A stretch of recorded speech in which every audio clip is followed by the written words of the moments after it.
usap-usapan ngayon sa Kim Paulandia ang di umano'y tahimik na pamamahinga ni na Kim Chiu at Paulo Avellino sa rest house ng aktres sa Tagaytay matapos ang sunod-sunod na commitments ni Kim sa trabaho at negosyo.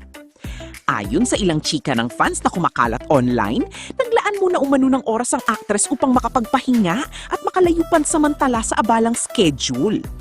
Dahil sa dami ng kanyang naging events, business engagements at showbiz commitments nitong mga nakaraang linggo, maraming naniniwalang kailangan din ni Kim ng tahimik na oras upang makapag-relax. Mas lalo pang kinilig ang Kim Paulandia matapos ang mga usap-usapang kasama di umano ni Kim si Paulo sa naturang rest house. Ayon sa ilang supporters, inalagaan daw ng aktor ang aktres habang nagpapahinga ito. May ilan pang nagkwento na ipinagluto umano ni Paulo si Kim upang hindi na ito mapagod at tuluyan ng makapag-relax.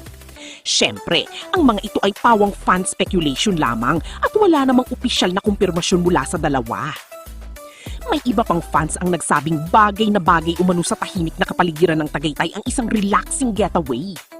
Bukod sa malamig na klima at sariwang hangin, magandang pagkakataon din umano ito para makapagpahinga ang dalawa mula sa ingay ng lungsod at sa sunod-sunod nilang mga trabaho.